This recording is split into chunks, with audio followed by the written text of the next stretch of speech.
Cool. Now where's my face? It's there, and that's me. Okay, I can see. Uh, Hello and welcome to this yet another brand new live stream. Uh, it's Tuesday, of course. Yeah, I don't need to say that. You already know. I'm speaking like I like I'm a radio jockey uh, early in the morning. But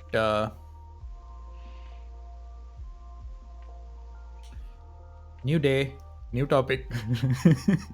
Before we proceed, please wave at your screens and welcome Lauren.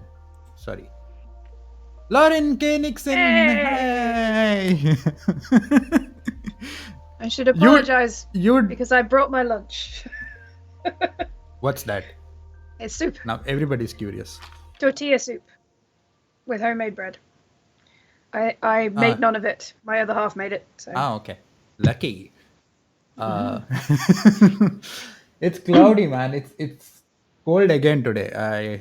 And it was sunny in the middle, and I was like, I opened my window. I thought it'll be fresh breeze, and I kind of got used to the bird sounds. Yeah. And you'd think that since we have been doing it for a week now, we've got used to it, but no, we haven't. Still the same. We come on air, and then we start doing tinkering around like we are going to do now. The title says Isaac Asimov and the Three Laws, which will be editing by which by tradition Lauren picks the title. So Jules Verne and Ooh. Adventures and Explorers. okay, sure. It's a vast topic. Yes. Journey. Was it like I forgot how to spell adventure for a moment there. Okay, Jules Verne and Adventures and Explorers? Or just Adventurers? Adventurers. Good one. What? Yeah. Adventures and Adventurers. Adventures and Adventurers. Okay. I should probably ask, a long... based on yesterday, if you are recording Audacity. Oh, thank you. I had totally missed. Okay. I forgot to start recording as well today. Okay, I'm starting now. Record. Thank you. When do you start recording? Right away? Yeah. I should do that. Okay. Adventures and Adventurers. Why don't I press? Man, it's a tough word, okay? Adventurers. Okay, I spelled it right. Jules Verne and Adventures and Adventurers. So there are two ants there. Okay. Looks good. Okay, my question would be, what are you drawing today? But you're eating. I have a green apple energy drink. Nice. Like always, not like always. Just the second time, I had watermelon and I had blueberry. What is it? Raspberry. Raspberry. On previous streams. Yes. I've got my cross stitch. Sure. There we go. Oh. I'm doing a Halloween castle. Mm-hmm. So, I'm particularly enjoying the sarcastic expression on again, this like ghost. NaNoWriMo. Isn't Halloween supposed to be in? Huh? Halloween is in the spirit. Halloween is whenever you make it. Okay, fair enough. So, when I finish eating, that's what I'll do. So, also, sorry for chewing sounds, people of the stream.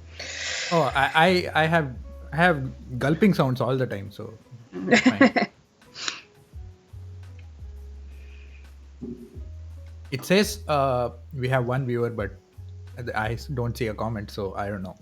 Maybe it's Mina. Maybe it's Mina. But Mina usually, not usually. Yesterday she did. She was leaving comments, or it's probably me. Hi, viewer. Hi, one viewer. Could just be me on my phone, just talking to myself. Be really Um, meta. okay, before we actually start on June's one, just a brief, not exactly a recap, just a few points that I felt like we should have touched upon, or I felt like we should have touched upon. Um, I think was one of those was when I was I was just going through earlier, like the notes which I have had. Like today is the what, sixth uh, author that we are covering. Yeah. So just browsing, and I was like, okay, I think we may or may not have mentioned this was Philip K. Dick's Man in the High Castle. Mm-hmm. Right, in that plot, from what I watched, which is like I gave up, like I already admitted I gave up in the middle of second season. One of the characters in the Japanese half of the US uses this technique where he it's like throwing dice, but he uses that, what's that with the I involves Ching. sticks or something. Yeah, I totally forget the name, did not want to uh, yeah, It's I Ching. yeah, he Yeah. uses that to help him make decisions. Mm-hmm. And it's and apparently Philip K. Dick used this exact system, or what, that method to help him with his to help progress with his plot, which Yep. I found very, very, I mean, it's he wrote it in the plot as well, but he Yeah. actually used to use that, when which I found very interesting. Mm. Have And that was because of what you shared yesterday with the, you're doing with the stuff with the magnets. Yeah. And so I was like, okay, maybe different authors have different methods Mm-hmm. of their own to when they are like at a crossroad, or when they have like three possible you know ways that a plot can go, and they don't want to make that decision, so they just uh, you know Or throw a you're stuck. dice, or Yeah. yeah, Because I or mean, sometimes it's not a conscious. I don't know which direction to go. It's just an unconscious. Why is this not writing? I'm stuck. Why I am I see. procrastinating? Something is Okay. wrong. Mhm. Yeah. I think it's one of those. I mean, since I am not a writer, I always find it very interesting, and it's one of my favorite.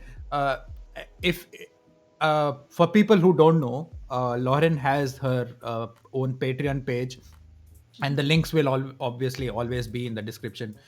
Um, and she has this Q&A session once a month, and I think in the last Next one, Wednesday, not tomorrow. oh, okay, Next Wednesday. yeah, Yeah. next No, I'm just Wednesday. checking. I just had that thing where I'm supposed to be doing that today. No, it's fine.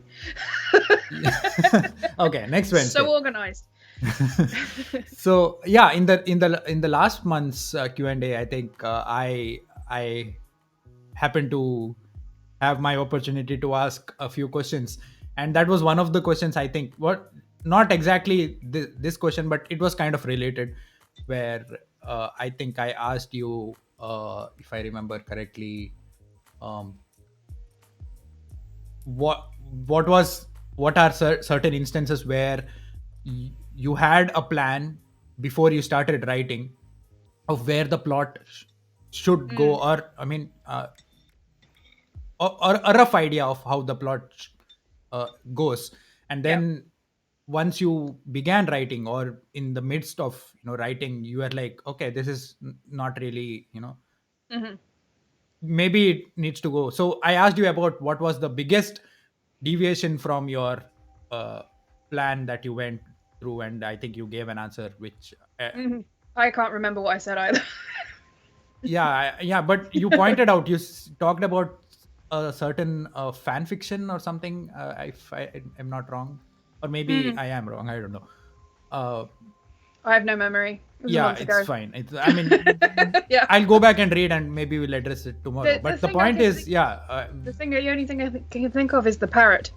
So I probably talked about the parrot. okay. So but yeah, but that brings to me. I mean, this scripted. is one of my sadly I always like picking on the brains of writers, because it's something that is so interesting to me, how you can create a world inside your head, uh, and not even talking about putting it on paper, just coming up with the story. Mm, Because just yesterday I was talking, I was watching this interview with A.R. Rahman. For people who don't know, he's quite a very popular music composer, and just last year I think for the first time he wrote a screenplay, and the movie is called 99 songs. It is still based on music and all that, because he is uh, technically still a music composer. mm, That's his main, that's his what he's done for like 20-25 years. But this is the first time he got started, and the interviewer asked him, like, how was it, like, to come up with, to write a screenplay. Was the mm, switch from composing music to actually writing a story? And he said, he talked about Danny Boyle, and he said that in 2001 he moved, when he was visiting England. He stayed over, or had a meeting with Danny Boyle, and he said that he was very you know um, not surprised or in awe of Danny Boyle's ability to come up with a story like on mm. the spot. As in, he would just start narrating it, and it just kept going. And then at the end, A.R. Rahman asked him, like, when did you come? And he was like, just now, as I Yeah, was I was telling it. yeah. So it's always so interesting how like writers do this. And We don't know yeah, how we don't know how we do it either. It's like magic. exactly. That's yeah. So it's a constant thing. I know. I don't know if you ever get bored of it, but it's something that I always keep A writer getting bored of wanting to introspection. know. Never gonna happen. Yeah, it's the way I think of it is because people keep asking me to try and help them with their stuff, and I'm like, well, how do I actually do it? And I'm just like, well, it just happens. Yeah, but Essentially, what I'm doing I is get why. I'm unconsciously asking myself a series of questions, and the Yeah. answers provide the plot. So, I don't know. We could do another episode where we come up with a plot if you want. Yeah, just a creative writing special. Mm, Yeah, we could do that. We should yeah. actually, because that's something something I'm not, when if I'm not good at it, it's it always is like a wonder, right? I'm Mm, just giving you an example. Like, if I'm not good at something, and when I look at other people doing it so well, I mm, always want to know how they do it and all yeah. that. So this is one of those areas. I'm It's the like, joy of YouTube. how? Yeah. So yeah, okay, we'll definitely do that Mm, after we are through with let's come back to, and because you said parrots, thought I have something else in mind, so I'm going to uh-huh. again go go into that briefly before we come back to Jules Verne.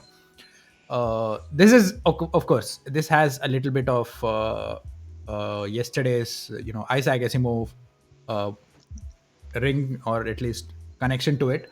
Hmm. um because overnight I watched iRobot. That's an admission. What did you The think? movie was a 7 out of 10, to be Hmm. honest.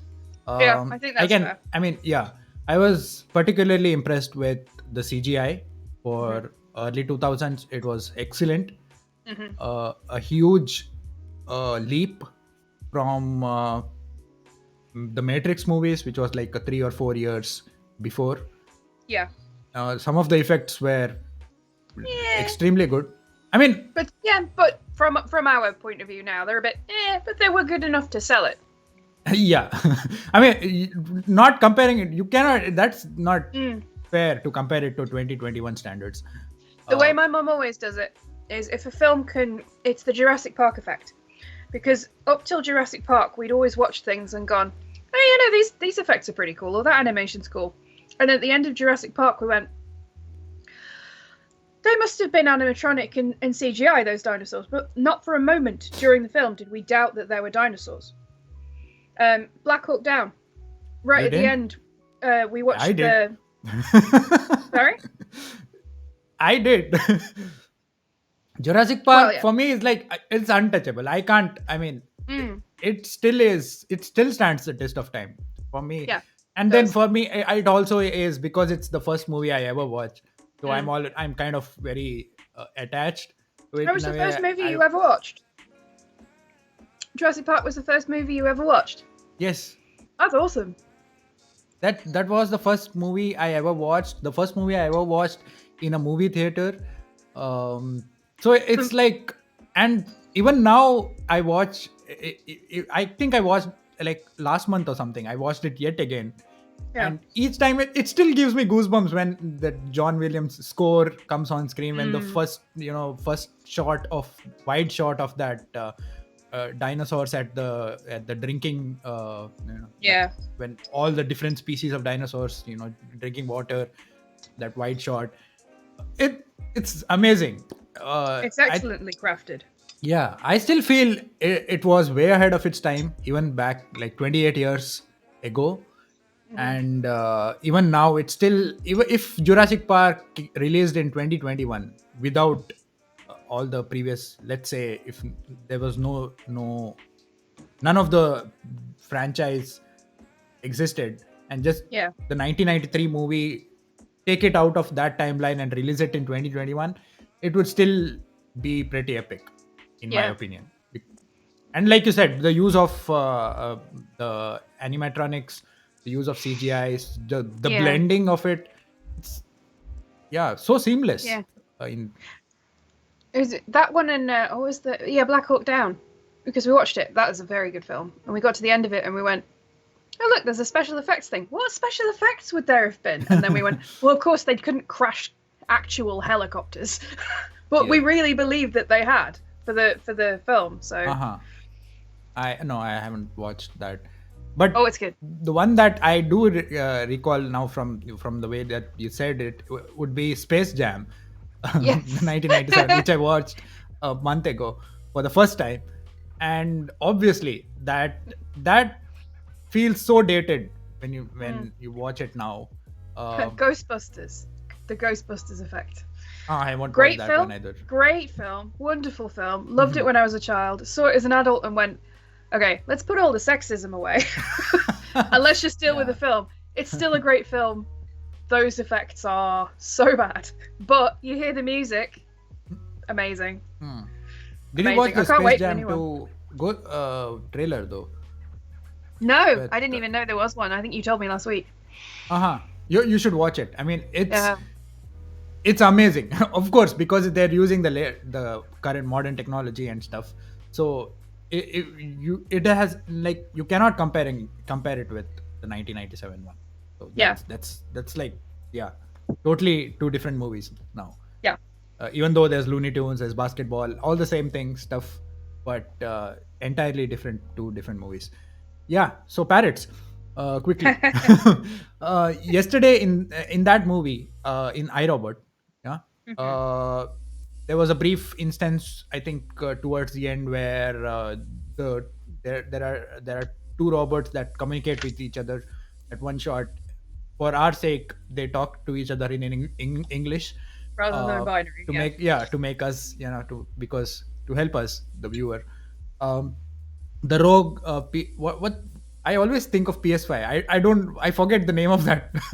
Sunny. Yes, Sony, but then the species or whatever, the model number of that robot, Oh yeah, it I has can't some remember. 5 in it. uh but anyway, the rogue one and the one that was the the unique one, Yeah. when they both, yeah, they communicate with in English. And but that was the first time I think they show actual communication between two AIs. Yeah. And that kind of reminded me of that exists this one subreddit on Reddit, which has only bots. And the entire, it's like one bot makes a post and then all bots comment below it. And it's always interesting to see these conversations between bots. Hmm. And I think on Facebook also it's popular, right? Where there's like, I fed these many screenplays, or these, Yeah, I made my bot watch these many movies, and then it wrote its own script or something like I that. Those I kind would of. say as an editor, I've seen those and I've seen worse from humans.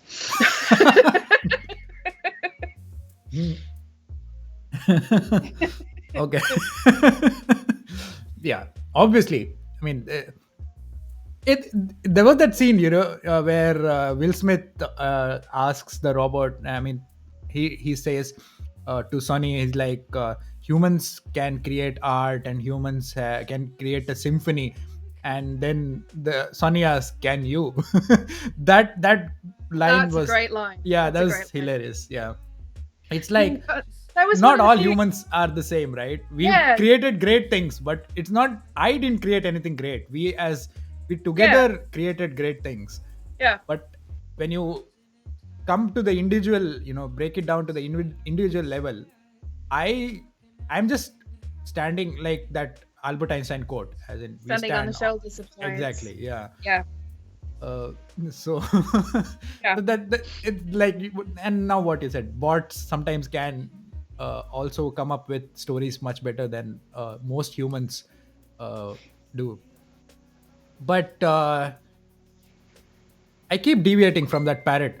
So there's this audio clip. I don't know if I can make you listen to it. Can I share audio? I do not know.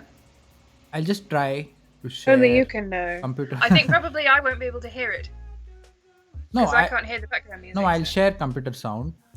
yeah.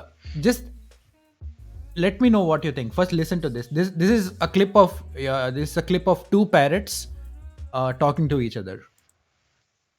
Maybe you have heard of it in the past. I don't know.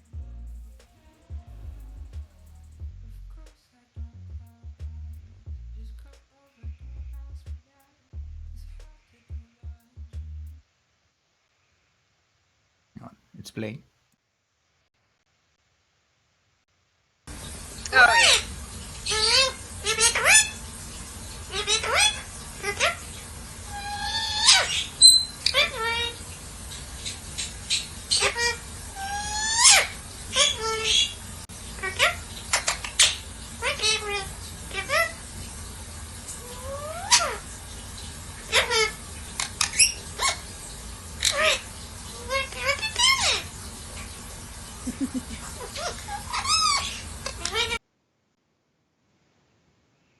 Oops.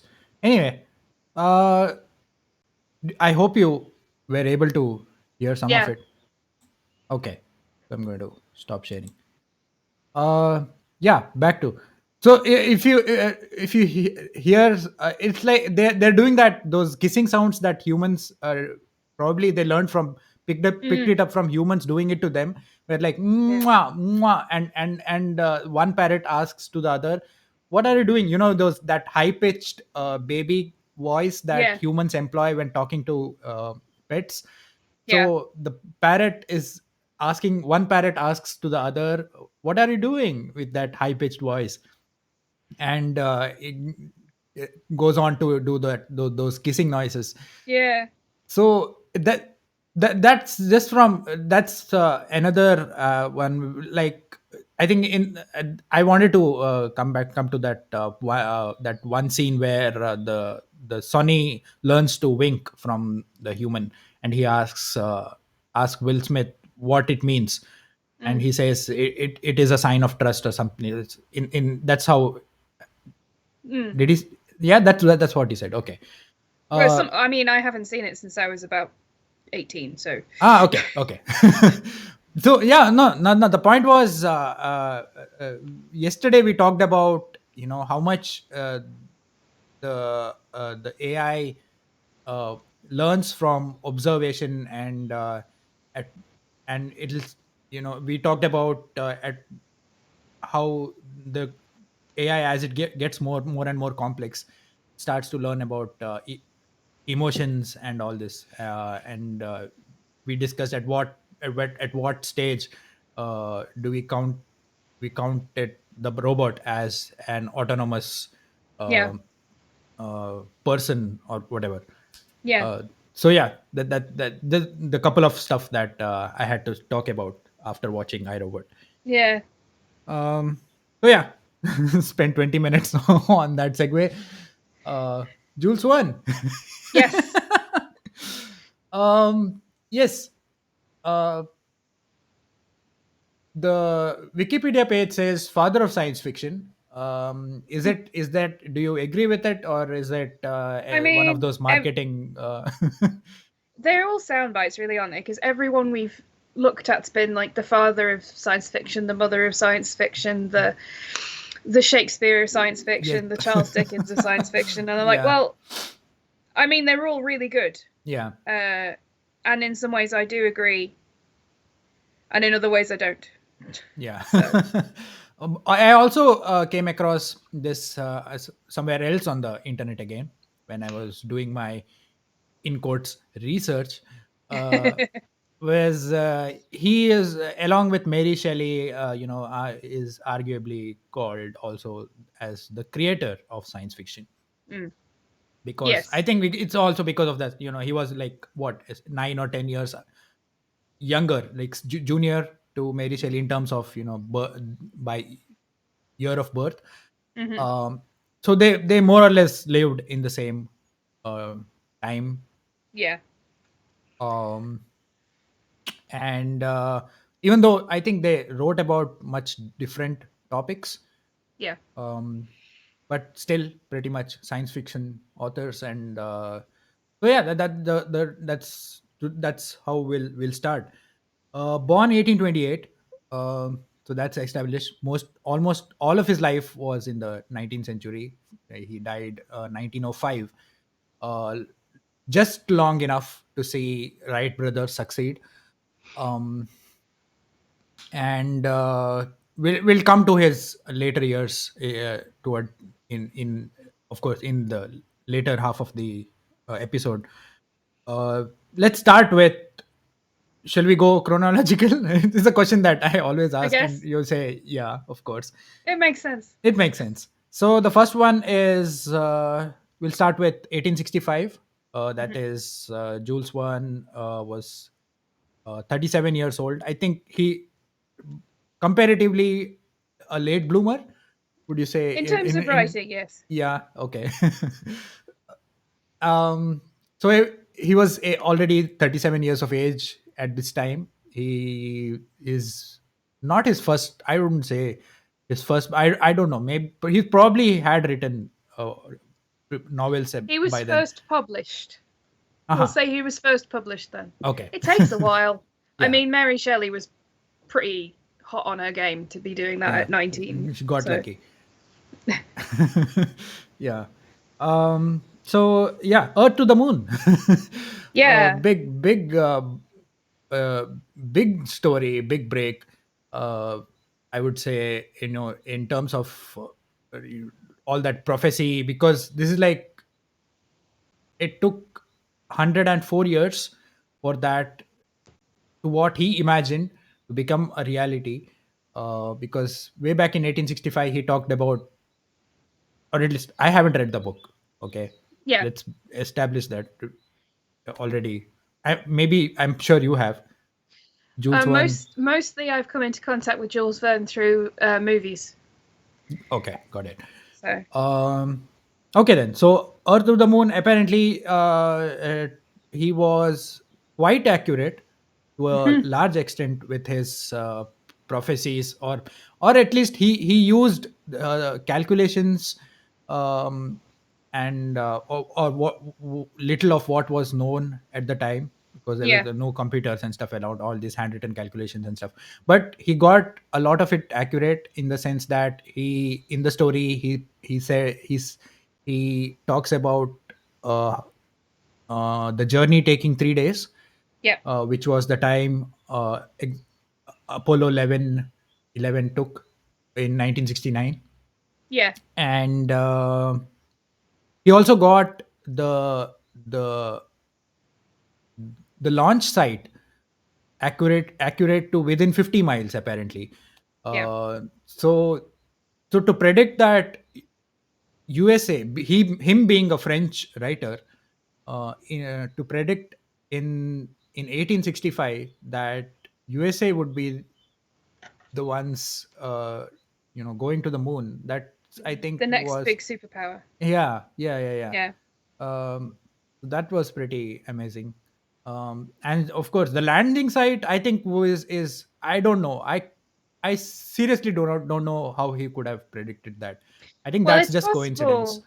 It is possible that the people who planned the landing site, uh, or the region The of the launching landing site, sorry, site, I the meant to sorry, say. the launching Yeah, site, yeah, yeah. had read Jules Verne. Oh, okay. Yeah. So, I mean, also, he That's based all of his predictions or his flights of fancy on scientific knowledge and his own mathematical skill. So he took what they did know and what was possible and what could be possible with the most likeliest extent of the technology as he could see it. mm-hmm. And he made decisions that later came turned out to be true because he was using reality. So Mm. he didn't go, oh, we'll get to the moon by magic. He went, how would we do it if this technology actually could get us to the moon?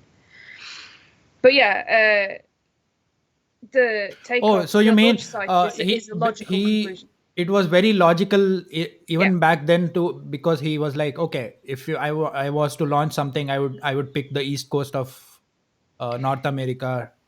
Uh, because I mean, in his time, there were large manufacturing and financial um, areas hmm, in that part of the world. hmm, hmm. It's also the topography and the distance from the places where you would probably be making it Yeah, and the places where the universities are because yeah. you'd need a lot of people with training and stuff. So Okay, okay. it's one of those ones where you go and the weather's fairly stable.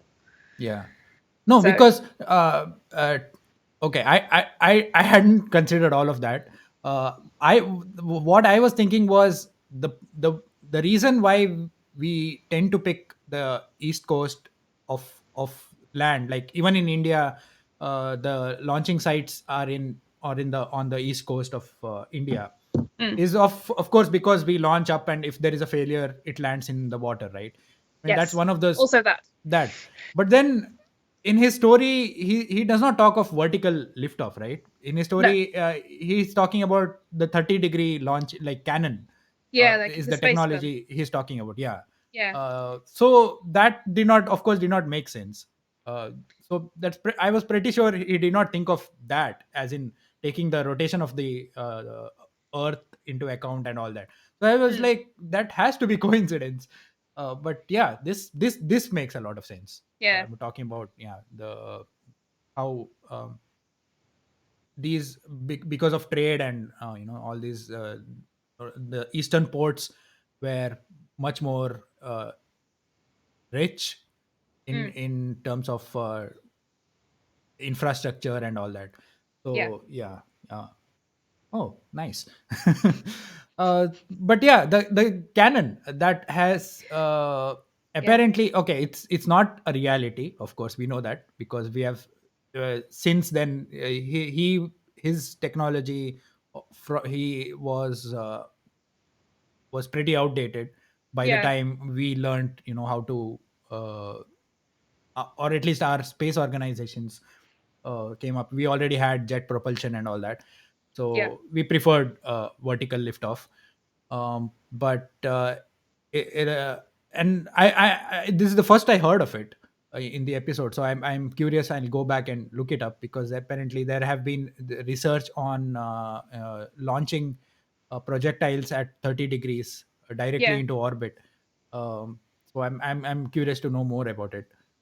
I think largely, I can't remember what the problems with it are, but I do think largely that research has culminated in the Space Mountain ride at Disney World, and that's about it.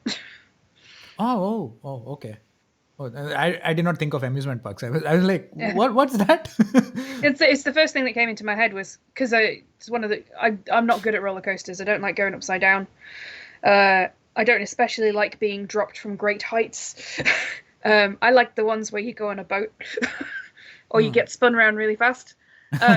But Okay. I went on Space Mountain, and that's Okay. the first thing that came into my head because you're fired up at that angle, Ah. Okay. and Okay. it looks like a sextant, like a navigational aid, and Hmm. yeah, But your five. I don't know. I've not seen what that is. So it's what it's like. It's a ride. yeah. Obviously, I'm guessing. Yeah. So you go up and then what happens? You have to come down at some point, right? Well, it's on rails, so but it's the simulation is of being fired into the atmosphere at a 30-degree angle. Ah. Oh wow. So, Oh nice. but Cool. you're Cool. you're inside, so you don't know. It's like Okay. Black Hole at Alton Towers. For Uh, anyone my age who went to Alton Towers back in the day and went on the mostly broken down but really still quite cool Black Hole ride. It was one of the big five. This will where is mean this? Where? literally nothing to most people. Alton Towers. It's a big amusement park in the UK. Oh, okay. Nice. Cool. I haven't been to many amusement parks in my life yet, so that's one thing that I mean, it's not We something we that lived I look we lived forward half to an hour's even. drive from it, so we went a lot. Okay. Uh, because people talk about rides and theme park, Universal Studios, and at least from our American friends, Hmm. talk about I don't know, Warner Brothers Studios, Universal Studios, this park, Harry Potter theme park, and Yeah, I have because I haven't been to any one of these. I have never felt the excitement, or I would never yeah. yeah, because I don't know what it is about. You've Maybe never if I experienced the queues. exactly, yeah. So maybe if I ever If go if to one, this then I'd be like, oh, this is all what the hype was about. And if the pandemic lifts, we'll go to Parc Asterix, the Asterix theme park outside of Paris. oh, Because I've always wanted to go, oh, and then you can go on roller coasters, join you there. Yeah, yeah, see what the yeah, bus is about. yeah. Paris is a good merge Middle point. Yeah, distance yeah. plus Asterix. Plus asterisks, of course. uh, so yeah, so that his prophecy is saying, yeah, Florida, USA, next superpower, 3 days to the moon, cannonball. uh, all the so these are one of some of those which or the technology that he predicted, or Mm. at the time he used in his Earth to the Moon. Um, moving on, after that, he was like, okay, I'm done with space. Now I'm going to focus inward. Hmm. Just like, no, not going to go philosophical now, but I'll stick to, yeah, Jules one. Uh, he wrote two novels in 1864 and 1867. One of them was Journey to the Center of the Earth. The other was 20,000 Leagues Under the Sea. Yep. Um, one, yeah. So have uh, I have no idea of either of those. If you do, what's the brief summary or whatever of these I mean, it does couple what of it says on the stories? tin. They go 80,000 leagues under the sea. They go to the center of the earth. Okay, Stuff happens on the way. I see. Okay. I've read them, but it was a very long time ago, and mostly I remember the movie, and I Hmm. just Hmm. remember John Le Mesurier in a cave with a diving bell helmet, knowing Yeah. that he was going to be left behind and die. And I don't think he did. I don't remember. Like I can't even remember who he played. But I think uh, just like most popular novels Mm, in that era, where I would say involved adventure and travels and stuff. hmm. I'm just going from comparing to R.L. Stevenson, Robert Louis Yeah. Stevenson's what was that? Forget it. Treasure Island, Yes. I was or like, Gulliver's Travels? No, Gulliver, that's yeah, Jonathan Gulliver's Travels Swift. also, yeah, Jonathan Swift's.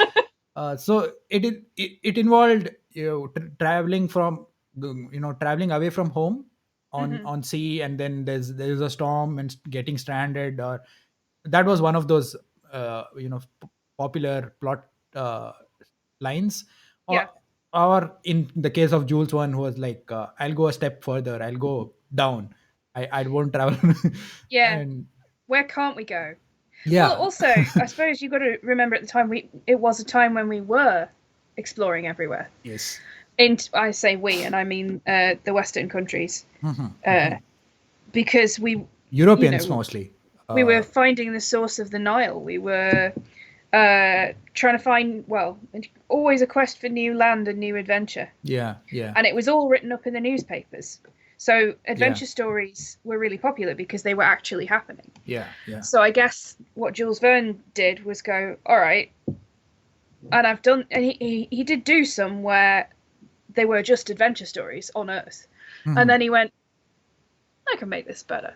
yeah, No one can actually make this journey. yeah, Uh, let's have a go. So yeah. yeah, So it's like that. So once he started, I mean, I of course don't know all. So, but I'm guessing, since it's a novel that involves traveling to the center of the earth, or or going underwater, so there's like a lot of different stuff that happens, or they encounter adventures along the yeah, way and yeah. stuff like that. Subject appropriate adventures. So Yeah, yeah, yeah, yeah, lava or squid yeah. or Got it. Yeah. And so, they say that he went to a exhibition in Paris around that time, where he learned of this new technology coming up about submersibles, yeah, or at least in French, I think they called it, forgot, and I don't want to try to butcher my French pronunciation, but I think the English similar sounding word was plunger. oh uh, yeah, plongée. yeah, Yeah, you exactly I what yeah Lauren I said. I could see it, but I couldn't remember the word until you said that. Yeah, Oh, okay. plongée. Yeah. So he that was his inspiration to, he was like, okay, let's get a team inside one of these, and go to the, explore, how let's go see how far, how deep the ocean goes. Yeah, But one of those things that I think he did not get right, because at the time people did not know. He said 20,000 leagues, but then a league is 5 kilometers, so that yeah, would mean uh, the ocean would, according to Jules Verne, was 100,000 kilometers deep, which yeah. is not true. No, The deepest where the ocean goes is just 200 leagues, yeah, which we know now, which is like 11 kilometers, which is the deepest point, that is the Mariana Trench. And we know that the crust of the earth, the uh, the topmost layer, is just 1,000 leagues. hmm So 20,000 leagues, of course, is not uh, accurate, but we should give credit to his imagination, and Also, I mean, I keep saying 80,000 leagues for some reason, and I've always done that, and I don't know why. I know it's wrong. It still I comes out think of my you're mouth. you're yeah, you're confusing the numbers with 20,000 leagues and then around the world in 80 days. So you're Yes, like I am. 80,000. Okay, that's a big number, 80,000 leagues. You'd Well, reach the also, core. I have dyscalculia, so numbers swap in my head, Yeah, yeah. and twos and eights have the same top, and that's all it Oh, takes. yeah. uh, but the one of apparently another, because I don't know the story about, so I don't know how that comes into the plot, but the technology that he prophesized, Mhm. predicted, in this story, was the taser, which is the electroshock Yes. gun slash whatever that is, which you can, or whatever a taser does. I don't know. Don't know how to put that in a sentence. Um, It's a weapon that shocks you and paralyzes you. Exactly. Yes. Paralyzed. I was, yeah, missing out on that word. Yeah. But so I did not get the time to go read up on the when taser became a reality. Very But recently. yeah, I mean, I think that very recently is when, I don't think it's a thing in Indian. law enforcement yet. Hmm. So yeah, that makes sense. Um, but that it's amazing that he was able to imagine it in I that time. wonder if, because it only just occurred to me, I wonder if, because he was thinking of things that were under the sea, one of the strangest things that comes from the sea is the electric eel. And I was Yeah, wondering if he was thinking about that when he wrote that. yeah. Okay. Uh, ha- did okay? I think I have asked you this question, but I don't know what your response to that was. Did you watch Journey to the Journey to the Mysterious Island? Maybe. Okay, the Dwayne Johnson one. I think I have. No, I didn't. Oh, you Yeah, haven't. Okay. no, I No, saw yeah, the trailer. because that's exactly based on Jules Verne's multiple Yeah, works.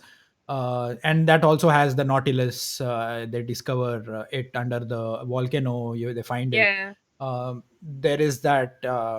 It's like Uh, the sequel. Like the yeah, like right at the end, he's like, yeah, yeah, yeah, let's bring Nemo back. yeah.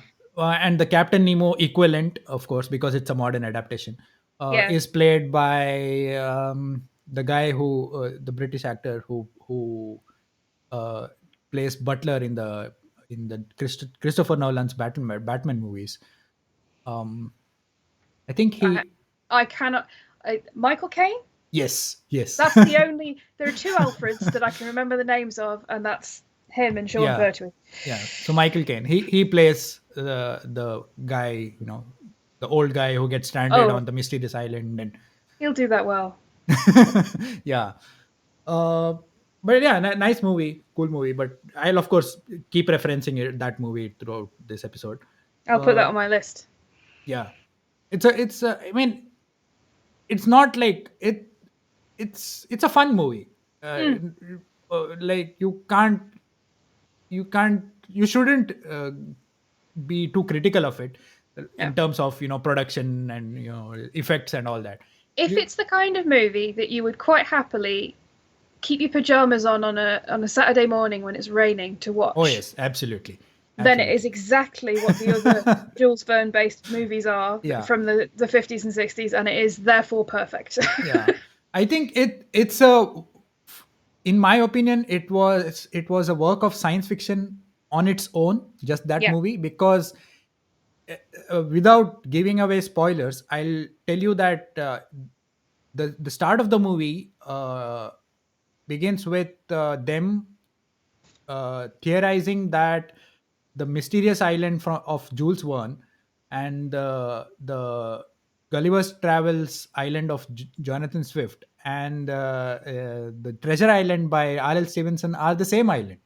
Ah, And they say that all these authors were talking about, they were like, it's similar to that this, Illuminati thing yeah, where it was like a hidden inside knowledge of yeah. for all these authors, and they were talking about the same island in their own unique way in each of these novels. uh, It's, I mean, there is the mysterious island trope. I like the fact that they've gone meta and said, well, all mysterious islands are the same mysterious island, but we can prove it in fiction. yeah. Um, like Oak Island as well, which is not fictional, but has some fictional, possibly fictional elements. Yeah. It certainly has the sort of adventure and mystery elements. Uh, So yeah, so that's how the movie starts, and mm, I'm sure you'll enjoy the rest of it. cool. I'll put Yeah. it on my list. That sounds uh, like fun. it is fun. But yeah, that was the two novels that he focused inward with, and then following that, yeah, let's of course is Mysterious Island. We Hmm. just talked at length about it. That this came out. He wrote about this in 1874, where he did that thing which you just mentioned, where he brought back Captain Nemo and the Nautilus submarine from his previous novel from 7 years ago. And it was like not exactly a sequel, but it Yeah, was that cleverly done thing where I'm like, oh, this old character, he was stranded on this island all along, and he just yeah, and I'm sure the readers were mind blown. I was like, oh, yeah. this I mean, we're completely used to it these days because yeah, it's a stalwart, particularly in science fiction. It's a stalwart of comic books. yeah, You know, so someone's dead. They're not really dead. I mean, I'm reading a lot of Marvel stuff at the moment because I was never really into comics when I was a kid, unless they were Asterix. Hmm. So now I'm sort of catching up with like the last few decades of Thor and Loki stuff. Superhero Mm. comics. Okay, And Captain interesting. America, who I found desperately boring as a child, and as an adult, I'm like, no, actually, I'm on his side. So, whereas Iron Man, I thought was Yeah. awesome, and then I grew up and went, he really likes the sound of his own voice, though, doesn't he? Yeah. But yeah, so boys, Murdoch mysteries. There are a couple of characters in Murdoch mysteries that you know, no matter what you throw at these two characters, they will show up and something the same plot will happen again in a slightly different way, and it's wonderful that they do. Hmm. But there was a moment where, and it's a random spoiler, but I won't say which character it is, but it came back again, and I was like, they literally fired him at the sun, and he came back in Yeah. a in a Victorian detective show where none Oh. of this should be possible. But yeah, I mean that's that. Yeah, it's a great show because it doesn't take itself too seriously, so it can do stuff like that. Hmm. But yeah, he established that thing where, well, the story is over, but it doesn't need to be. Yeah. You can always come back to it because you No, get the I'm just impression that imagining you really myself. enjoyed Uh, Nemo. yeah. No, but as a reader, because of course I get it. You're a writer, so you put yourself in Jules' one mind. But Mm, then I put myself in the mind of a reader, of an excited reader who's just like, oh yeah, another novel from Jules Verne, so I'm mhm. going to pick it up. And then I don't see it coming, but all of a Yeah. sudden there's Captain Nemo and his submarine, and that I'm just like, this is I did I can't put it in words of how Yeah. yeah. It's that uh moment where you're like, I knew it. yeah, it's like, oh my god, that this guy has been on this island all these years, and it's like, yeah, uh Yeah. yeah, I can't describe it.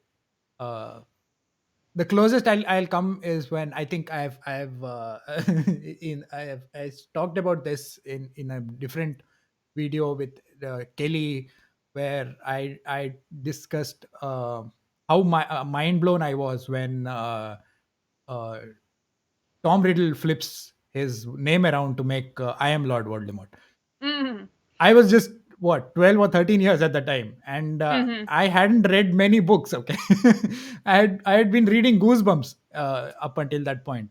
So for me, that kind of plot uh, reveal was was too much to handle.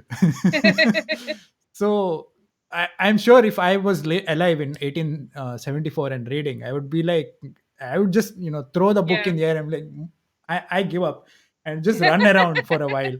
Uh, can't I can't hide my can't contain my excitement. I need to tell somebody.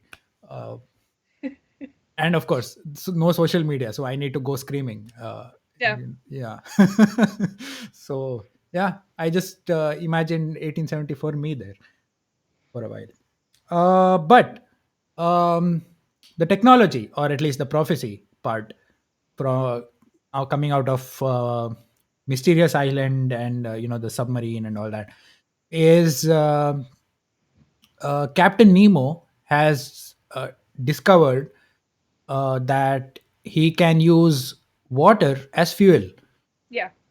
And he says that I can break water and extract hydrogen from it, and then we can create a primitive, or at least Jules Verne version of a fuel cell, Yeah. which is again burn hydrogen and again create water. I mean, of I mean, course. we're back to Doctor Octopus again, aren't we? From yesterday. Oh yeah, Sets yeah. up Okay, okay. this Took me a moment. permanent Yes. hydrogen reaction by putting it in hydrogen.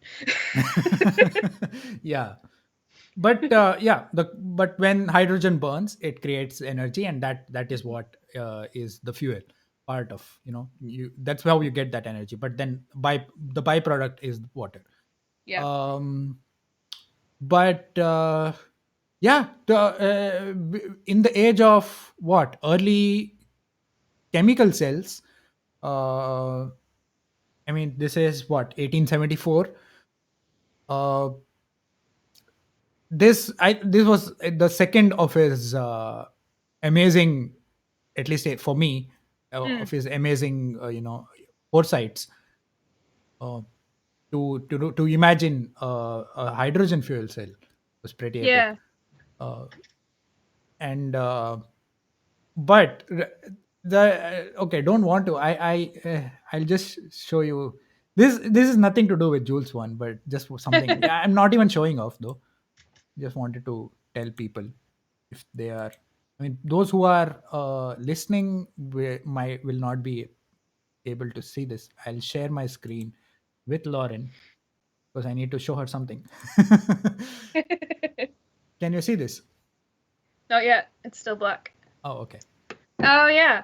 So what I'm looking at is the a project Oh, yeah. by Novi called the Alcohol Solar Exactly. Hydrogen Cell Powered Yeah. We'll Automobile Concept. yes. We'll talk about how far fetched that is. This is like very. I mean, uh, I was in my final year of high school, and this is Mm. like an impossible thing. I'll explain what happens. This is the reaction that I wrote about. Uh, I so like what Lauren just read out. Uh, so this involves there's alcohol, right? So you use alcohol, you break it down to extract hydrogen, okay? Mm. And then you use that hydrogen as the fuel cell to create energy. And the byproduct is water, of course. Yeah. Now, to extract hydrogen from alcohol, you need some power source, right? So Yeah. for that is where the solar panel comes in. Hmm. So imagine three systems. One is you use solar energy to break alcohol, and then use that hydrogen that is a result of breaking down alcohol to as the power source, Yeah. all in an automobile, on a car. So you can think how far fetched, how silly, ridiculous that sounds. It uh, sounds completely logical to me. but yeah, this was a paper I wrote in my high school, and I somehow it was on my hard drive. And the moment I thought, I read up, I heard of Captain Nemo's fuel cell concept, I was like, oh, Yeah. I came up with something like this as a 16-year old, and I'm like, I'm totally going to talk about it. Yeah. You're one of the next links in the concept chain. But it's so stupid, silly. It's very silly. But yeah, I came up with something new, and I was excited. Yeah. I did talk about it. I regret not going to one of my teachers or lecturers and just showing them, uh, just to get some sort of feedback. I was Yeah. too shy for that, so I was just like, nah, just going to keep it to myself. It's because the idea was, even at the time, maybe I the moment I came up with it, I was like, no, it's too ridiculous. But I somehow took the time out to write a paper about it, though. Yeah. That's yeah. Anyway, one of those far-fetched concepts that it partially comes true, right? So Yeah. there is alcohol or whatever, alternate fuels being researched, and it can possibly become a reality in Yeah. the near future. There of course is fuel cells. There of course also is solar powered uh, cars and solar powered flight also being researched on, Yeah. because now that we are fast running out of fossil fuels, Mm. a lot of increasingly a lot of research, funded research is happening with in the area of alternate fuel. But to come up with a technology that integrates all three of them Mm. in one car, and that I was like, oh, I'm going to invent a new concept I like it. called ashpack. And yeah, didn't happen. uh but yeah, I mean, fuel fuel cells back in, what was when was the first Even chemical battery, was that Michael Faraday, right? Came up with this that concept. I mean, technically the ancient Greeks, but Oh yeah, of course, yes. yeah, Faraday sounds right. The modern electric battery or whatever that is. Yeah, I don't know. I don't remember the year, but I think it was just like a few decades before yeah, Jules Verne's uh, Mysterious Island. Uh, the first half of the 19th century, whenever that is. I yeah. don't remember the, yeah, okay. Well, I But mean, electricity was a big thing because you got Galvani doing his experiments as well. true, So true, yeah, yes, around then, yeah, yeah. But still, it wasn't like a household thing yet yeah, up until that point, because we were still doing steam engines and yeah. steam powered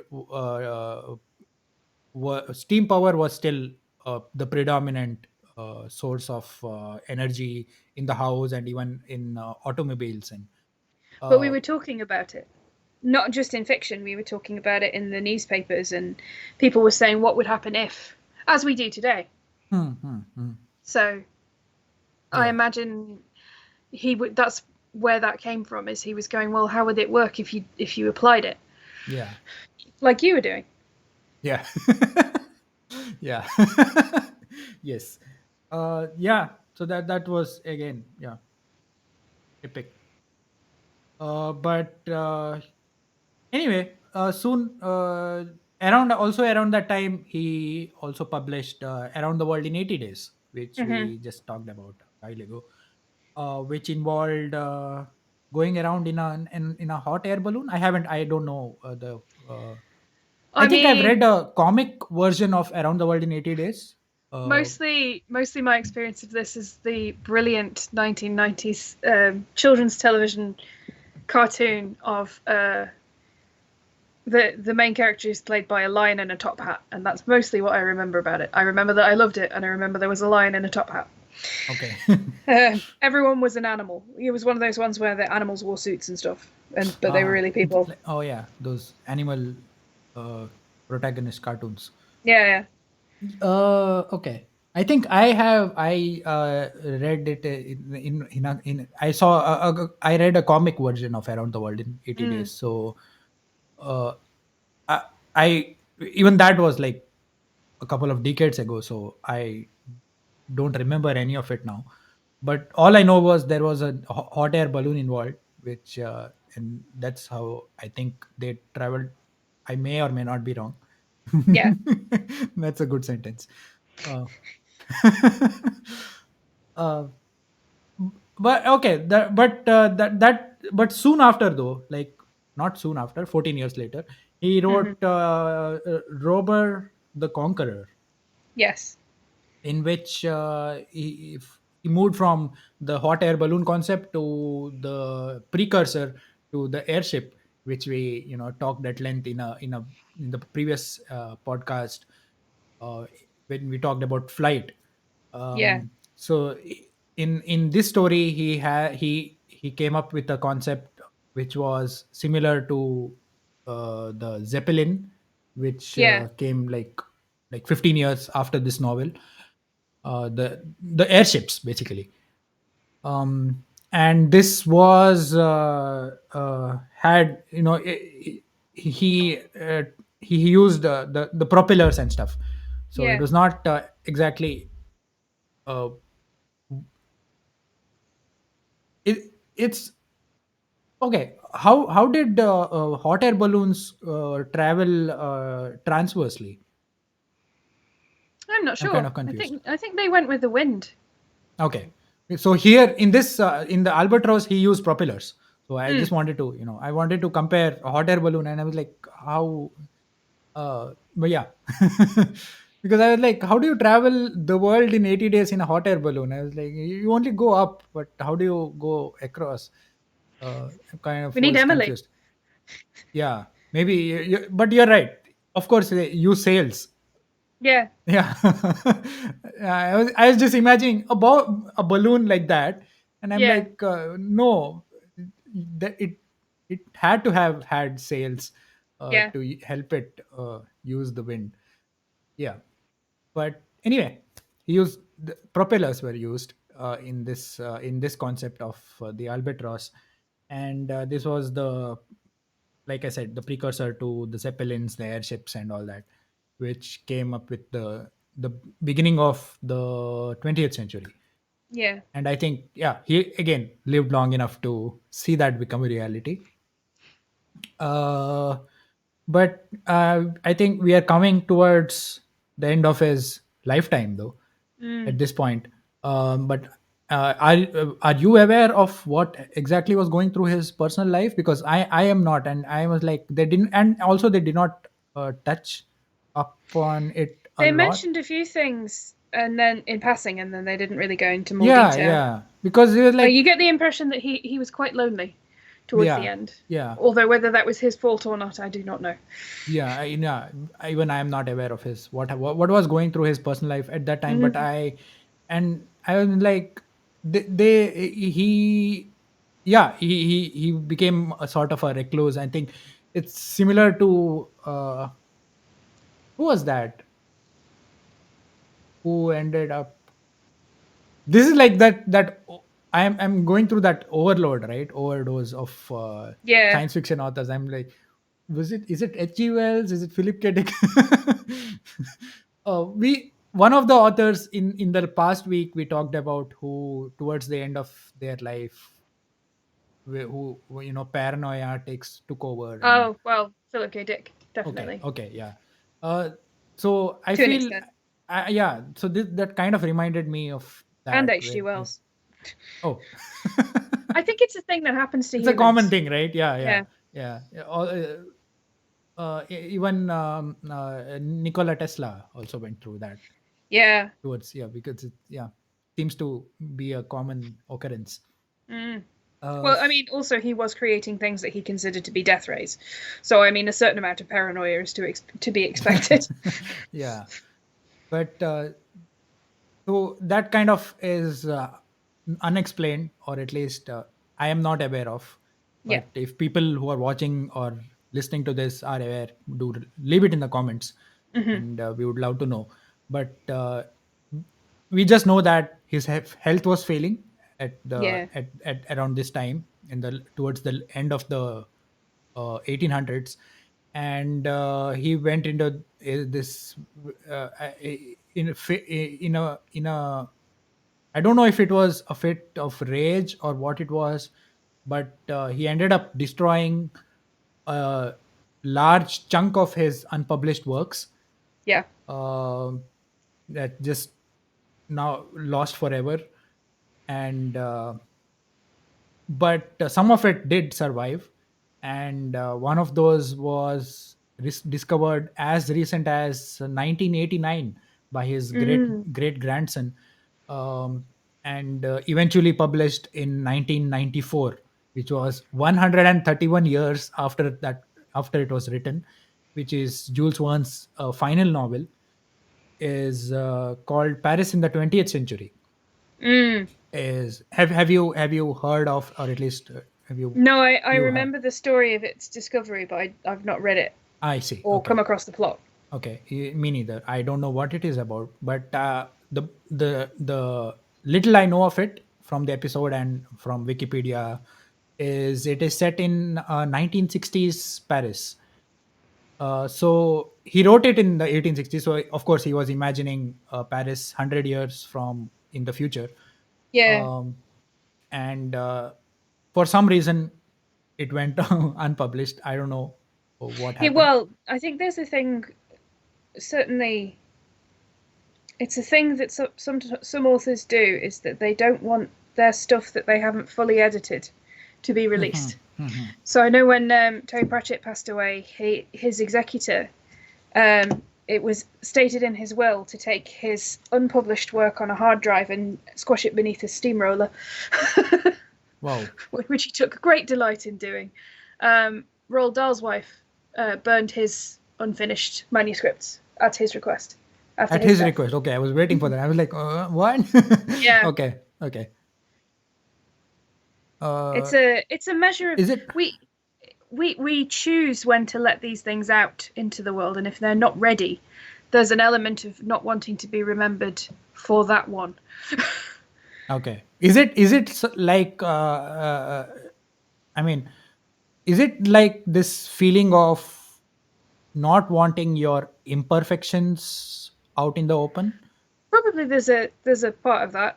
Okay. Also, you don't want someone else to massively change how it's written and then pass it off as yours. Yeah, yeah, It's yeah. about a lot of writing is about identity. So I suppose it's a way of controlling your identity. Hmm. Um, Uh, so since you are also a writer though, mhm, um, how much? I mean, I of course I'm sure you have a lot of unfinished work over the years that mhm. you never went back to. Uh, but what are the chances that you are like uh, this novel from unfinished or a story or whatever from Mm. 2011 feels like the right time to get back to, Oh, or I is have. it like, no, it's unfinished, so I'm going it's just that it's unfinished, so you just Sometimes you go back to stuff. It depends on the story and who you are at the time. Sometimes you stop writing something because it's rubbish, and you're okay. like, it's probably a good thing if that one gets left behind. Ah. Um, there's a couple of those that I've gone. I wrote the plot for this when I was very much younger, and Hmm, I don't know how to adjust it hmm. now that I know how to write a better plot. So some of them are a bit teenage, and some of them I go back to and I fix. But again, to use Pratchett as an example, he wrote The Carpet People when he was 7, and then he Wow. co-wrote it when as an adult who had several books published already with himself, with his 7-year-old self, and then he Amazing. published it What was because I he doing really at liked 7? him. I know. Yeah, everybody is different. Um, but yeah, okay. So was the second question. I know this is again turning out into a creative writing session, but quick question. Uh, are there instances where you're like you there is an unfinished story and Mhm, y- for various reasons it's unfinished and it's just lying there, either it's written wherever there's a digital copy or hard copy of it, mhm, but it's also, of course, because it's your own creation, it's there in the back of your head, right? mhm. But do you like borrow from it in your in a future creation, Yeah, sometimes so that it does not entirely go to waste?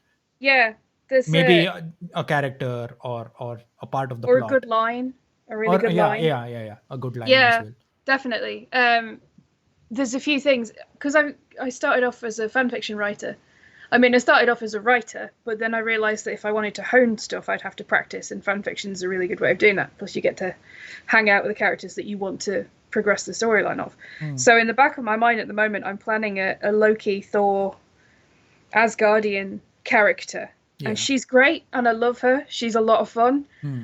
I'm never going to write this, I know that, but there are aspects of her character that are definitely going to show up elsewhere. Hmm.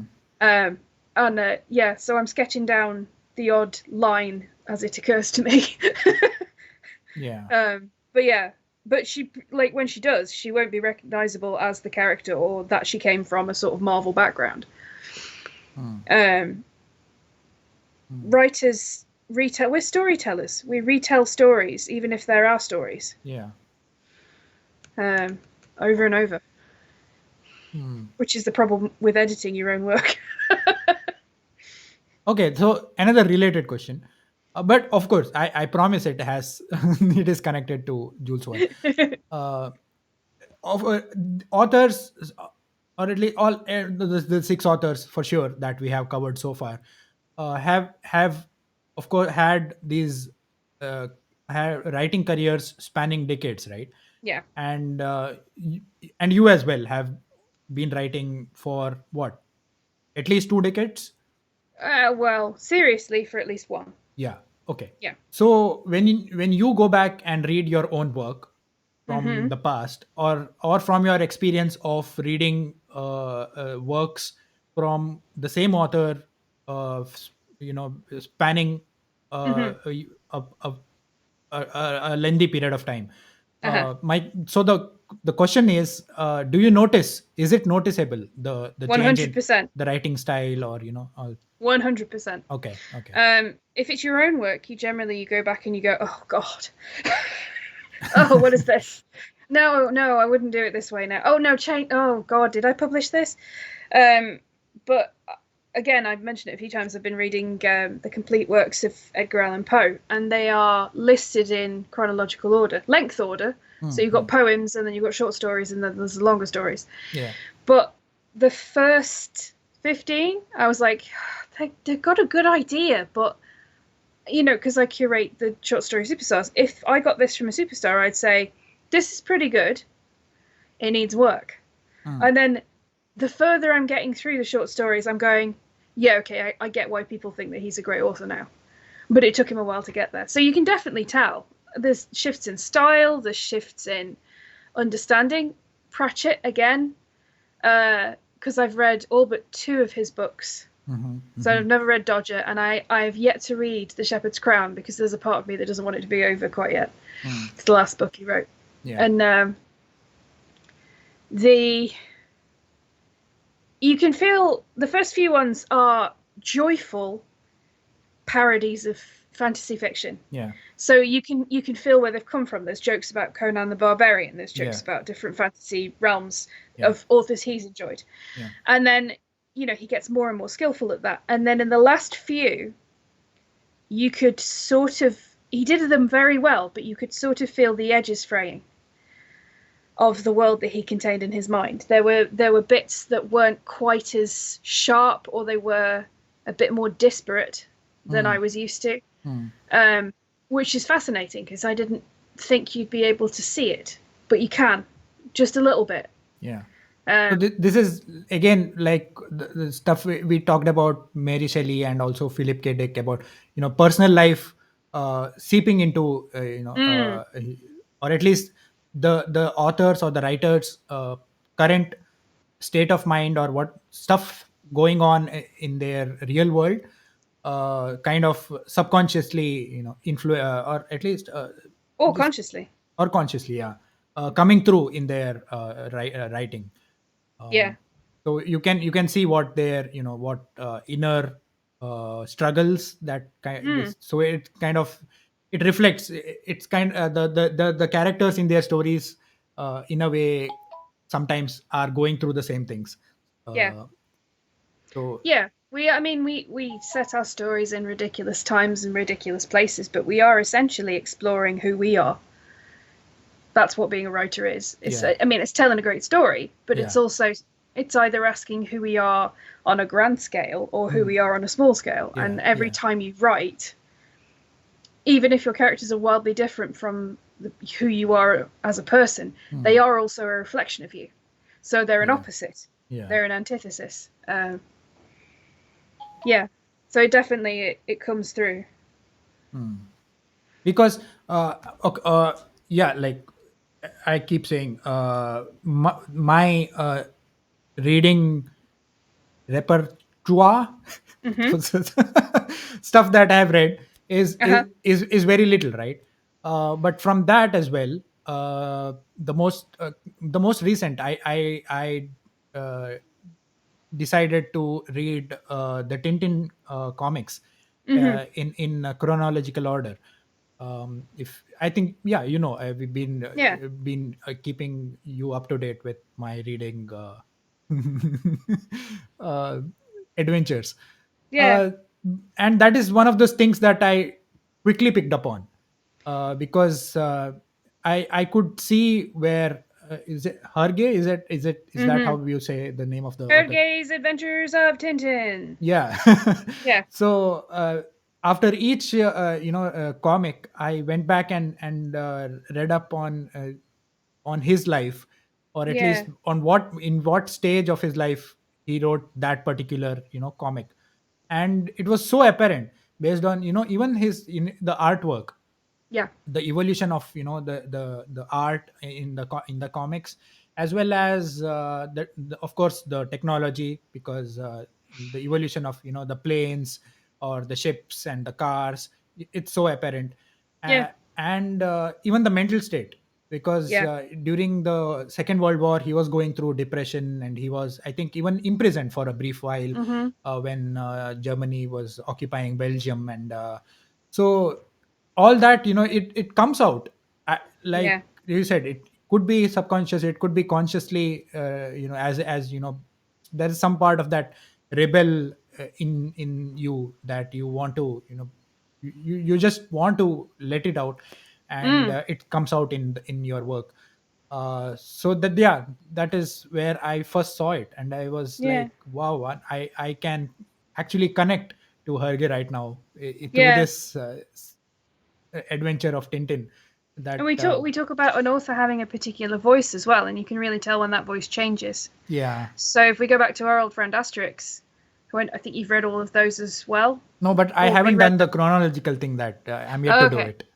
There's I'm keen on doing that as well. I reread them in chronological order about 10 years ago, and you Uh-huh. could really see the point where, because it was Goscinny and Uderzo, Mm. where Goscinny died, Hmm. and the stories changed, and they're still brilliant, but they got a bit darker and a bit weirder. Yeah. And I don't know if that's because it was just Uderzo's state of mind at the time, or if it was because he'd always wanted to write that way, you know. Yeah. So you've got that two voices becoming one voice thing, and it's changed again. They've just changed creative control just before he died, um, sort of passing the torch, and you can hear that they're trying really hard to be Goscinny and Uderzo and to live up to it, but they also have a voice, Yeah. and that voice is starting to come through as well. Wow. Yeah. So I'm looking forward to that. I mean, yeah, after yeah, Tintin, I am of course going to be reading Asterix, and doing the same again, because reading up on the, because I'm loving this part where I read up on a body of work from an author, while simultaneously reading about the author as well. yeah, And this kind of helps me kind of, connect with, like I already said, it's the foundation of literary analysis. You can't understand the book without understanding the writer, yeah, although there are yeah, pitfalls yeah, because you get that old thing, yeah. which as a writer I find hilarious. You get these. You'll get a lecturer talking to their students and saying, the color of the blue curtains shows off the author's internalized sense of depression and despair, and the author's just in the corner going, they're blue. That's why they're blue, Oh because yeah, they were yeah. blue in my head. Yeah. Like I, it's not that deep. yeah. It's that's a popular Yeah, joke. Yeah. I've come yeah, across that one.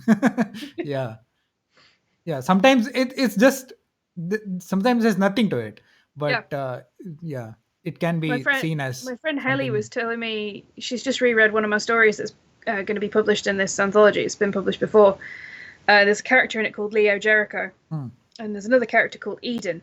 And she was going through she was like, "Oh, this is really good that you named this person this, and you did this, and you did this," and I was like, I had thought of approximately one third of these things, but I'm really pleased that my subconscious did the rest. Yeah. I like the sound of the word Jericho. And the walls fall, and that's a thing. But yeah, and it was really cool to just go, oh, this is what they're going to say about me in literary analysis classes if I Yeah. ever get that Yeah. big. Yeah.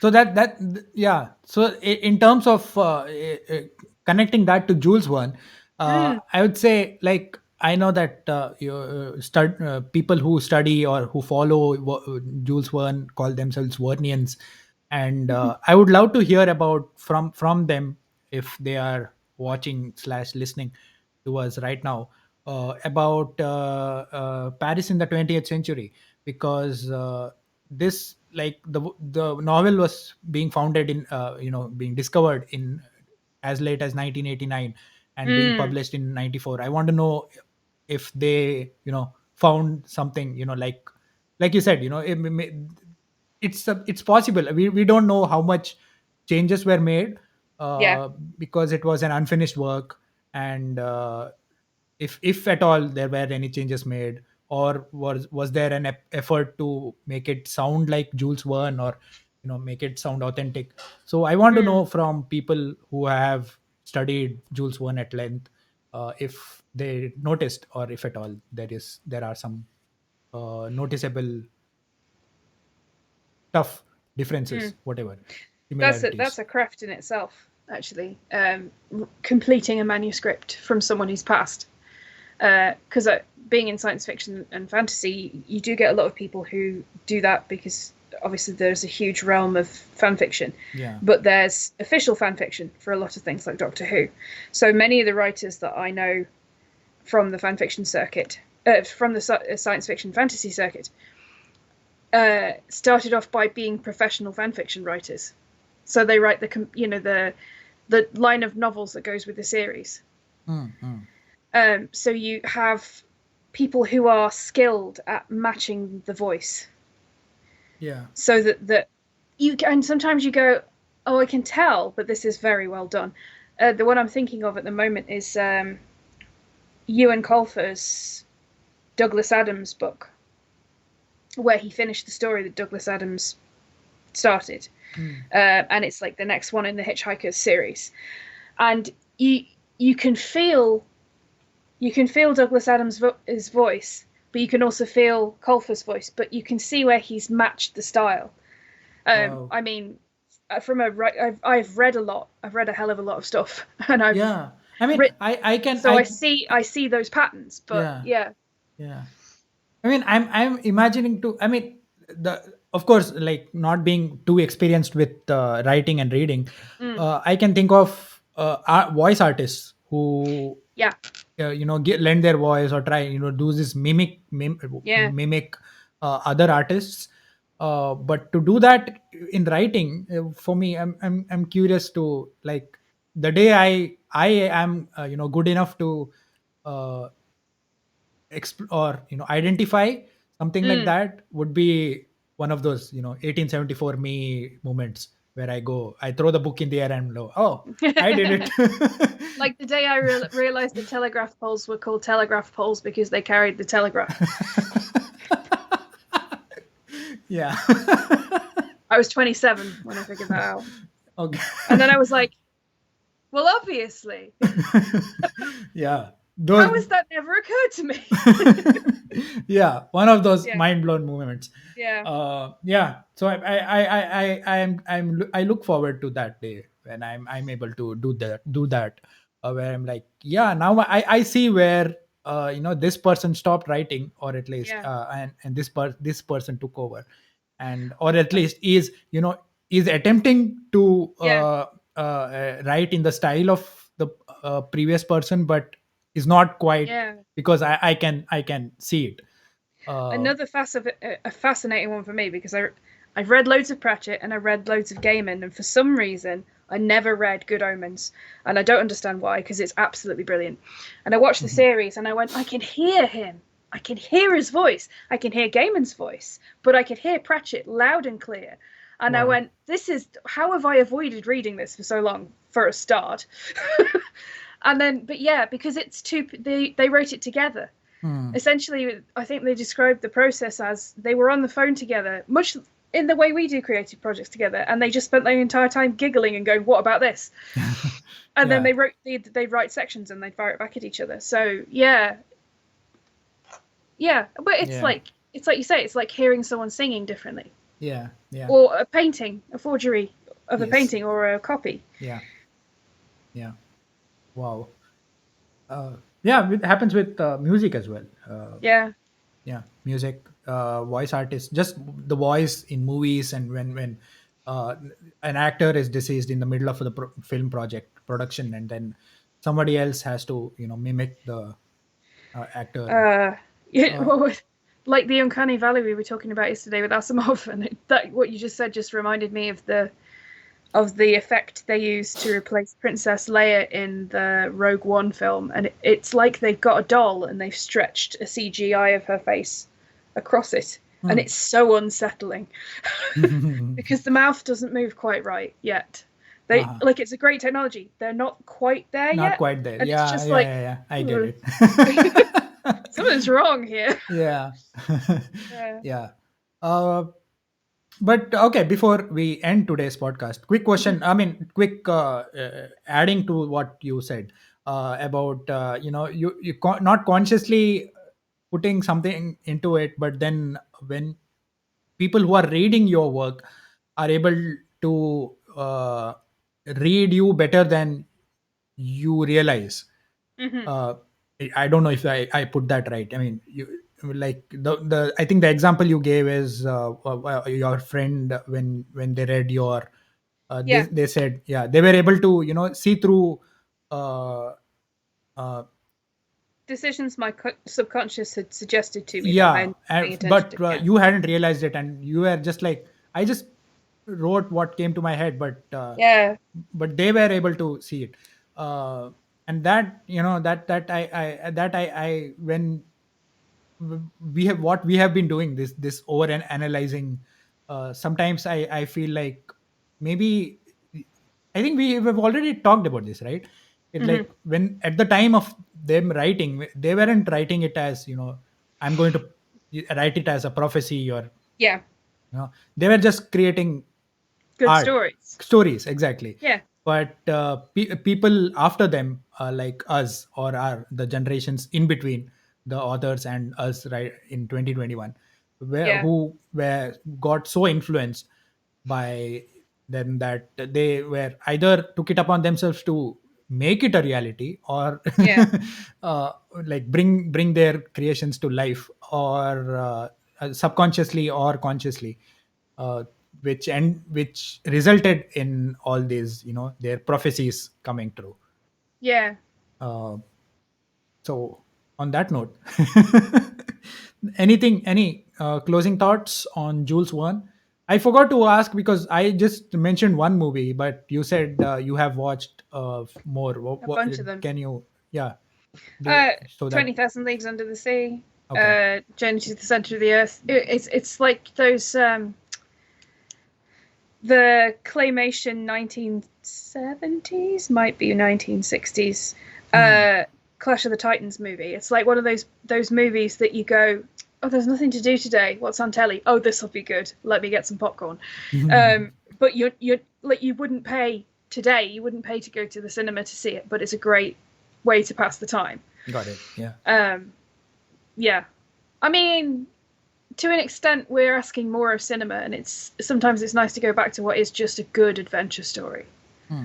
And he's asking questions of the technology, but because it's rooted in the quest Yeah. concept, Yeah. the let's go find the thing because we're interested, Hmm. or because it's valuable, or it. And what he questions is, what's the value? Who's the value to? If there is value, does it matter? Should we find the things that we're looking for? Should Yeah. we not? Hmm. That's the questions he asked with Nemo. But Yeah. at the most basic level, they're just damn good stories. Yes. Yeah, that's true. So we, without intending to, we have been doing this for each author that we have covered so far. So where do you place Jules Verne? Optimist, pessimist, Some both. realist? Realist, perhaps. Yeah. Some of Okay. his stories are optimistic, some of them are pessimistic. I guess depending on where he was in his life Yeah. at the time. So I suppose you have ambidextrous and ambivert. So I guess ambimist. Ambimist. Is that a Ambimist. word you came up with right now, Yeah.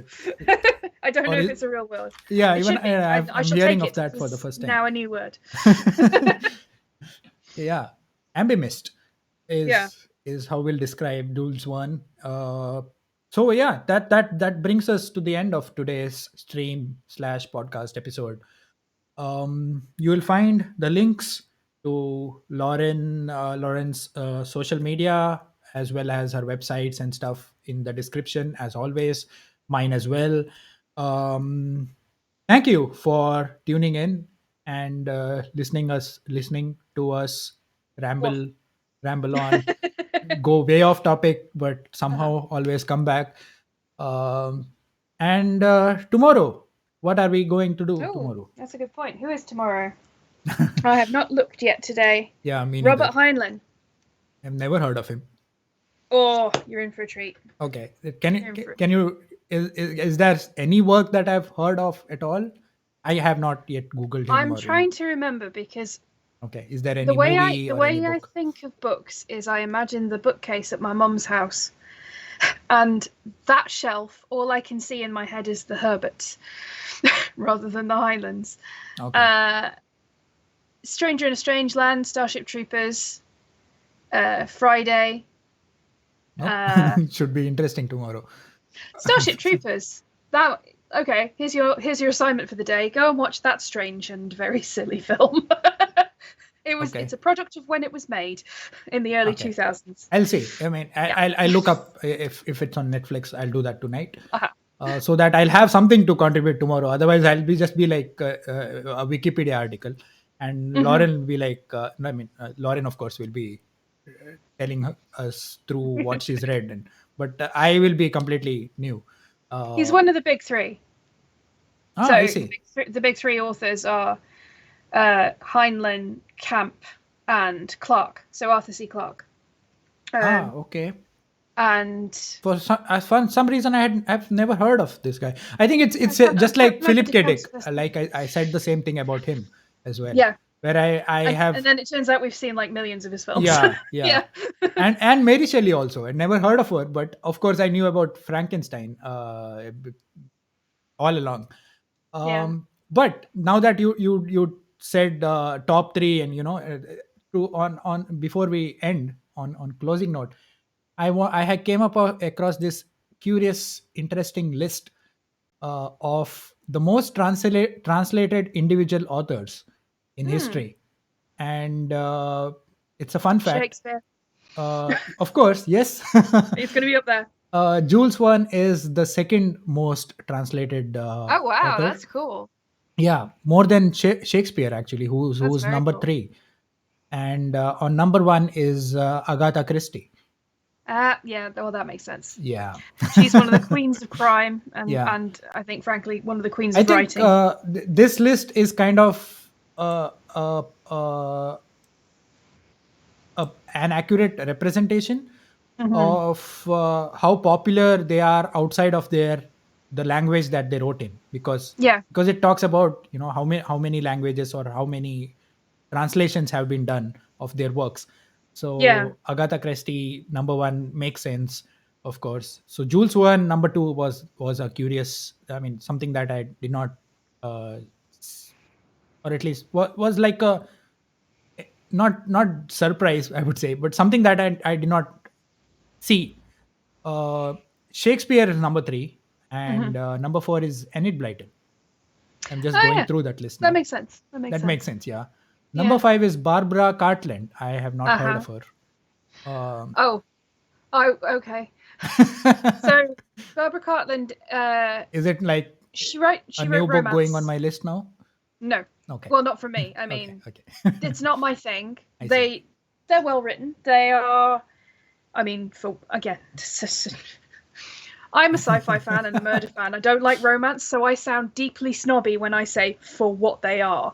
Hmm, But they're well crafted, but they're not my thing. But hmm. she's very famous for wearing pink. Pink was her thing, and Oh, it's just Dolores reminded Umbridge. me. I went on a holiday in France when I was a kid, and I was interested in geology and the natural world and stuff. So we went to this lamprey eel exhibit, and the bottom half of the building was all lamprey eels. So there are all those things Hmm, stuck to the side of the fish tanks because they're, we were in the Dordogne, and that's they're very common in the rivers there. hmm. And then you went through a door on the next floor, and it was entirely Barbara Cartland with about 50 different Barbara Cartland mannequins. It was so What? weird. It was so strange. I'd completely Why forgotten about that. mannequins? I don't know. They were all dressed like Barbara Cartland. They were in different poses. Some were set up having tea. Some were in the bath, but fully clothed. Some were writing. Ew. Okay. Weird. Bizarre. Yeah, bizarre. I wonder if it's still there. I wonder if I'm the only person that remembers it. But Yeah, everyone has their heroes. yeah. Anyway, so yeah, number nine on that list is Stephen King. Mm. I'm just reading names that I recognize because the other names I do not. Did we Uh, skip? Did we skip a number, or is that my dyscalculia? no, no, we did. I mean, if you want me to read through that list, I'll quickly do. I mean, you can tell Mm. me if you have heard I of. love hearing about. I like lists. I like authors. It's all good. I do. Yeah, I love numbers, so it's like a common Hmm. one common thing. So Hmm. number 6 on that list is Daniel Steele, Hmm. who is an American author who wrote in English. Hmm. That's all I know about him. I don't know. Number 7 Danielle, is, I think it's Danielle, isn't it? So yeah, it's Danielle. Yes, that's true. it's a woman. It's a woman Yeah. who was best known for her romance novels. That Yeah. says her Wikipedia. Number 7 is Vladimir Lenin. Uh, I mean, the Hmm. politician. Uh, Politician. I was going to say. yeah, who wrote in Russian and of course was also Russian. Number 8 is Hans Christian Andersen. Anderson. Oh, you Hmm. know? Okay. Oh, you will also know, but you may not know him by name. Yeah. So Okay. there's The you Danish probably have writer. seen them in stories. Little Mermaid. Hmm. Hmm. Yeah, the little match girl. The name is gone, but the one about the swallow and the statue that always used to make me cry when I was a kid. He wrote heavily Christianized fairy tales essentially, but they were all really interesting. They're Wow. all really good. They capture the imagination really well. Hmm. Okay. Cool. So number 9 is, of course, Stephen King. Hmm. Number 10 is Philip Winterberg, the That one I German haven't heard of. German author. Number 11 and 12 are the Grimm brothers. Hmm. Again, German. They Fairy wrote tales. Grimm's fairy tales, exactly. Yeah. Yes. Didn't know about that. Number 13 is Nora Roberts, American author who wrote in Uh, English. Familiar, but I can't remember. Yeah. Who she writes as J.D. Robb in Death series, Yes. and also written under pseudonyms Jill March, apparently, and in the UK as Sarah Hardesty. Oh yeah. Okay. Yeah. Yeah, never heard of any of those. Uh, Number 14 is Alexander Dumas. Yeah. Alexandre Dumas. Alexandra Dumas. Okay. Alexandra. Oh, I see. Okay. So Because yeah, wrote in French. French. French, yes. Number 15 is Arthur Conan Doyle. Very familiar Uh-huh. name. Uh, Number 16 is, of course, another familiar name, Mark Twain. Hmm. For me. Number 17 is Fyodor Dostoevsky. Yeah. Dostoevsky. Oh, wow. I didn't have even have to finish that. Crime and Punishment. One of yeah, Okay. Russian the novelist. the brick. Okay. And number 18 is George Simonen, Borges, Belgian writer Yeah. who wrote in French. Cool. He's the creator of the fictional detective Jules Maigret. Yeah. Maigret. Okay, Yeah. cool. Thank you. Oh, that makes sense. Yeah, the Maigret books are great. Okay, I can't believe I didn't cool. remember the name of the author. Maybe I pronounced it wrong, so that's why. Maybe it's Jorges or George. Because I said Georges. That could be because Belgian writer. I don't know how they say their names. Well, more sort of Georges. Oh yeah, okay, George. So close enough. Close enough. Number 19 is Astrid Lindgren, Hmm. Swedish writer. Uh, Children's book series, best known Mm. for Swedish. I mean, she's a Pippi female writer. Longstocking. Yeah, no idea. Yeah. No, Um, the Pippi Longstocking books are kids' books. They're oh great. yes, Pippi Longstocking. Yes, Yeah. that's one. Yes. Number 20 is Pope John Paul II. I Really? don't know. Okay. No idea what he wrote. It's not mentioned. No nationality as well. Number Oh well, 21. that's because when you become the Pope, your nationality is the Vatican. Oh, okay. Okay. Number 21 is Rene Goscinny. Goscinny.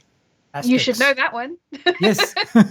I mean, I don't know how to say it, but that name is, of course, Goscinny, yeah. familiar. Yeah. Number 22 is R.L. Stein. Goosebumps. Yeah, yeah. Stein. And then number Stein. 20 is Jack London. Hmm. Uh, do you know? US Thriller, American thrillers and novelist. spy novels. Thrillers and spy novels. I see. Number 24 is Leo Tolstoy. Number 25 is Isaac Asimov. And Yay! the last on that list is Charles Dickens. Oh, cool. That's a So good yeah, list. that's a good list. Yeah, that's That's a true. good list. I mean, I, I mean, good list even for me because I know at least half of them, half of Mm. these. Even though I've not read many of them, at least they're familiar. That's good news. You look at those lists on like listicles or wherever that go 200 books you should read before you die and stuff. And Yeah, I read those lists and I go, well, some of these books are really good books, and some of these books are continuing an academic elite, and yeah, there are other books more valuable yeah, that I have come across that I have felt are more valuable, yeah. which is of course going to, because one of the reasons that we're doing this is that there's going to be a reading challenge and a watching challenge after Shortly, this. yes. I'm into that. Like an aircraft that first has to have that run up Mhm. on the runway. So since yesterday, I've started reading. Yesterday, I read the last question by Isaac Asimov, Oh, and I'm really? Did you enjoy getting it? That's cool. it is. Yeah, I kind of already, yeah, kids outside. It's all good. Yeah, fighting over gardening tools. Um, okay, so yeah, I think we already talked about it. I think it's a Mhm. very interesting short story. Even though I think it was what 4 pages, Yeah. very very short story, Hmm. uh, long enough for me. And so yeah, like yeah, today I got back to completing my Tintin series, and like I said, shortly I'll get into Asterix, and soon enough I'll be ready for Lawrence challenge. Um, yeah, Which you can't see, but yes, there's a lot. Those are yeah. just the start. This is the So start. I'm slowly, preparing myself for the challenge. Um, I'm picking nice ones first. I'm not going to make you read Gormenghast yeah, straight out the okay, gate, or all of Lord of the Rings in one go, or let's yeah. tackle Ubik. Well, let's not start with Philip K. Dick. He's a great writer, but let's not start there. Yeah, a little maybe too complex. Let's Hmm. go easy, I ease had into to it. have a break in the middle of Ubik and go and read something else. Toni Morrison will be. Toni Morrison is on that list, and there are two books on it that are magnificent. But I would not start you on them because you wouldn't read the next one I picked for you. Yeah, something that I love saying, like that I grew up on uh, reading R.L. Stein and J.K. Rowling. So Mm. wow, I'm surprised J.K. Rowling is not yet on that list though. Maybe because her body of Mm. work is still small, just those seven Also, popular I books that have. most of those authors have been going for a very long time, or are from an older Yeah, generation. yeah, exactly. That's what I Um, meant. I So suppose English is. There are certain lingua franca, can't say the lingua francas that are common. So once you've put them into those, I think perhaps because the world is slightly more connected yeah, than it has been, that maybe there isn't quite such a need to translate. But yeah, that is quite surprising actually. yeah, or maybe it's because like you said, it's like they're those their works have been translated over time across Mm, generations. mm, So that has piled up in in their yeah. against their name. But J.K. Rowling, it's like much more recent. So So it's Stephen King's quite impressive, really, considering he's still to be going. on that list. Yeah, yeah, Yeah, yeah, yeah. yeah. That's cool. Yeah. On that note, yeah. Like I said, Mm. thank you for joining in. We are covering. Robert Heinlein. Help me. Yeah. Robert Heinlein. Yes. What Lauren said. I don't know. I don't know what that name, or I haven't even read it, so I don't know. Highland. Is it Highland? Heinlein. Heinlein. Okay. See. Heinlein. Heinlein. Heinlein. Okay. Yeah. Heinlein. See. Yeah. Absolutely. To be honest, never heard of it. Uh, yeah, okay. Join us tomorrow at 3 p.m. Um, CEST, or German time. Central European, whatever that is, and 2 p.m. UK and 1 p.m. UTC. Yep. Said it right this time. Second try. Okay, that's it. Is it? Bye Bye. bye. Ending stream.